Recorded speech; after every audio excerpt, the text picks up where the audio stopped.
नमस्कार, मैं डॉक्टर रजनीश कुमार बारहट, सहायक आचार्य संस्कृत महाविद्यालय के यूट्यूब चैनल पर सभी छात्रों का स्वागत करता हूं। संस्कृत साहित्य स्नातक तृतीय वर्ष प्रथम प्रश्न पत्र के अंतर्गत चलने वाले अंश श्रीमद् भगवत गीता का अध्यापन हम इन व्याख्यानों में करवा रहे हैं। गत ऑडियो वीडियो ई व्याख्यान में हमने श्लोक संख्या 60 तक का अध्यापन करवा लिया था द्वितीय अध्याय के अंतर्गत। आज के इस ई व्याख्यान में हम श्लोक संख्या 61 से 65 तक के श्लोकों का अध्यापन करवाएंगे। प्रसंग श्रीमद् भगवत गीता के द्वितीय अध्याय से संकलित है। द्वितीय अध्याय में श्री कृष्ण युद्ध भूमि में ही युद्ध से विमुख अर्जुन को कर्तव्य का, नीति का उपदेश देते हैं। उसी उपदेश के क्रम में वे जो स्थित प्रज्ञ की परिभाषा देते हैं, जो पुरुष कैसा पुरुष स्थित प्रज्ञ है, ये तथ्य समझाते हैं। श्लोक का वाचन है। तानि सर्वाणि संयम्य युक्त आसीत मत्परः वशे ही यस्येन्द्रियाणि तस्य प्रज्ञा प्रतिष्ठिता। गत श्लोक में श्री कृष्ण अर्जुन से कह रहे थे कि हे कौन्तेय, विवेकी व्यक्ति को या बुद्धिमान व्यक्ति को भी ये प्रमथन स्वभाव वाली जो इंद्रियाएं हैं वो बलपूर्वक उसका हरण कर लेती है, इसलिए इनसे सावधान रहना आवश्यक है। अब 61वें श्लोक में क्रमशः वो कह रहे हैं तानि सर्वाणि संयम्य, उन सब को, तानि सर्वाणि उन सब को, किन सब को?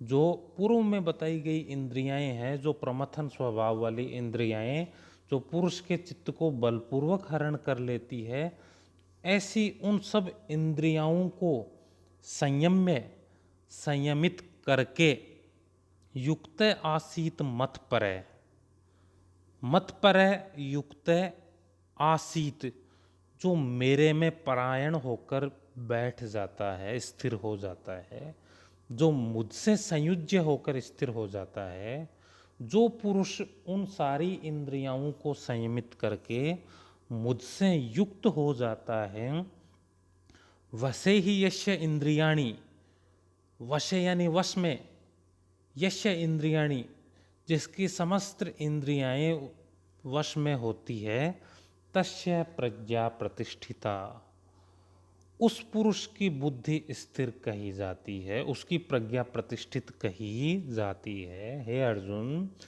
जो पुरुष समस्त इंद्रियों को संयमित करके मुझ में ही युक्त हो जाता है, उस संयमित इंद्रियों वाले पुरुष की बुद्धि है वो प्रतिष्ठित कही जाती है। 65वां श्लोक है। ध्यायतो विषयान पुंस संगस्तेषु उपजायते संगात संजायते कामे कामात क्रोधो भी जायते। यहाँ कृष्ण कह रहे हैं ध्यायतो विषयान पुंस है। ध्याय तो यानी बार बार विचार करते रहने पर, ध्यान करते रहने पर। किनका ध्यान? विषयान, विषय भोगों का ध्यान करते रहने पर।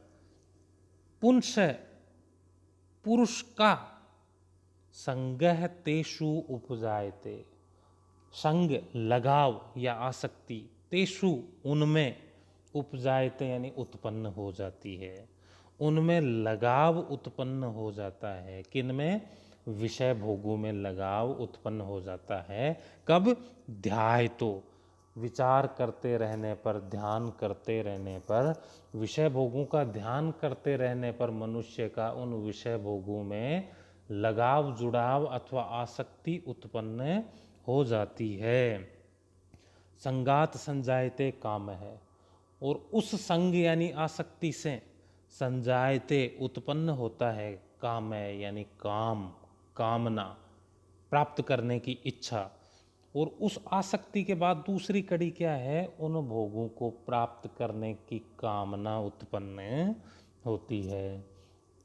कामात क्रोधो भी जायते, और कामना से क्या होता है, फिर क्रोध उत्पन्न होता है। कामना की जब पूर्ति नहीं होती है तो मन में क्रोध उत्पन्न होता है। आगे वाला श्लोक है क्रमशः, क्रोधात भवति सम्मोह, और क्रोध से मूढ़ भाव उत्पन्न होता है, सम्मोह का भाव उत्पन्न हो जाता है। सम्मोहात स्मृति विभ्रम है, और मूढ़ भाव के बाद स्मरण शक्ति भ्रमित हो जाती है। स्मृति भ्रंशात बुद्धि नाशो, स्मृति भ्रम के बाद बुद्धि नाश यानी विवेक है वो नष्ट हो जाता है, भले बुरे का ज्ञान है वो नष्ट हो जाता है। बुद्धि नाशात प्रणश्यति, और उस बुद्धि नाश के बाद व्यक्ति अपने मार्ग से भटक जाता है, अपने श्रेष्ठ पथ से वो गिर जाता है, अपने नीति मार्ग से विचलित हो जाता है। इस प्रकार हे अर्जुन, विषयों का ध्यान करते रहने से पुरुष में उनके प्रति आसक्ति उत्पन्न होती है, उस आसक्ति से फिर उनको प्राप्त करने की कामना उत्पन्न होती है, प्राप्त नहीं होने पर उनसे जनित क्रोध उत्पन्न होता है, क्रोध के बाद सम्मोह उत्पन्न होता है, सम्मोह के उपरांत स्मृति में विभ्रम होता है, स्मृति में विभ्रम से बुद्धि का विनाश हो जाता है, और विनष्ट बुद्धि वाला व्यक्ति प्रणश्यति, नाश को प्राप्त हो जाता है, अपने मार्ग से वो भटक जाता है, विचलित हो जाता है। इस प्रकार है अर्जुन, ये जो इंद्रियाएं और विषय है ये मनुष्य को अंततः विनाश या अपने मार्ग से विचलित करने का कार्य करती है। 64वां श्लोक है, राग द्वेष वियुक्तैस्तु विषयान्निन्द्रियश्चरन् आत्मवश्येर विधेयात्मा प्रसादम अधिगच्छति। राग देश वियुक्ते, राग और द्वेष से छूटी हुई, राग और द्वेष से रहित, आत्मवश्य अपनी आत्मा के वश में रहने वाली या स्वयं के वश में रहने वाली, इंद्रिय इंद्रियाओं के द्वारा, विषयान चरण विषयों में विचरण करता हुआ, विधेयात्मा जो आत्मयुक्त पुरुष है, प्रसादम अधिगच्छति, प्रसाद को प्राप्त करता है, परम तत्व को प्राप्त करता है। यहाँ कृष्ण अर्जुन को कह रहा है कि जो राग और द्वेष है, किसी वस्तु को प्राप्त करने की लालसा राग है, उसके प्रति लगाव राग है, उससे घृणा का भाव द्वेष है, उन दोनों से ही रहित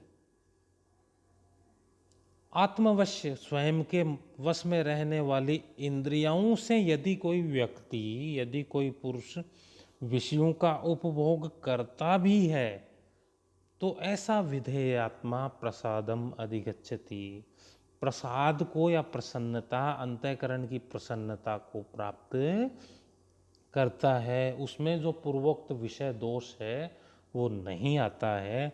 जिस स्थिति में जब व्यक्ति राग और द्वेष से मुक्त हो जाता है और अपनी इंद्रियों को अपने वश में कर लेता है, ऐसा व्यक्ति इंद्रियों के द्वारा विषयों में विचरण करता हुआ भी उनसे ऊपर उठकर परम तत्व या प्रसाद को प्राप्त करता है। 65वां श्लोक है, प्रसादे सर्व दुखानाम हानिरस्योपजायते प्रसन्न चेतसो ह्याशु बुद्धि पर्यवतिष्ठते।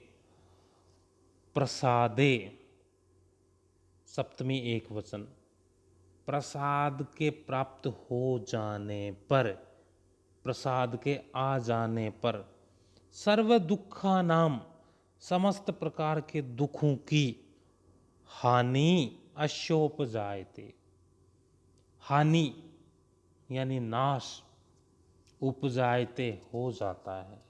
इनका नाश हो जाता है, सारे प्रकार के दुखों का नाश हो जाता है। कब?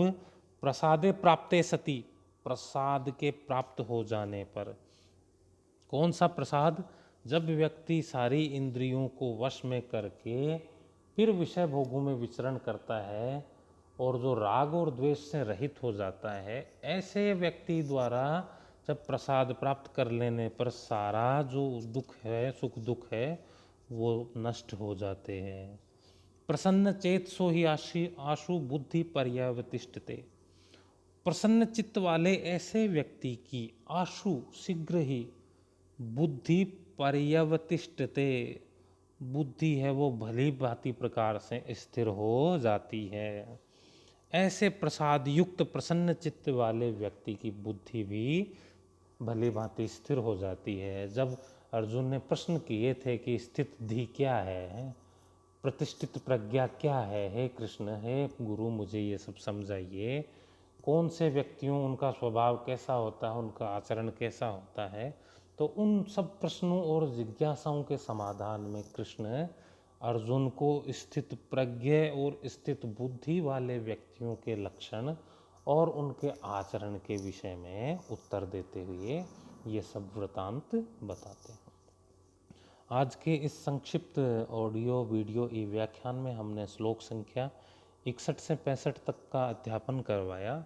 सभी श्लोकों में अनुष्टुप छंद है, जिसके प्रत्येक चरण में 8 वर्ण होते हैं। इस प्रकार कुल प्रत्येक छंद में 32 वर्ण होते हैं।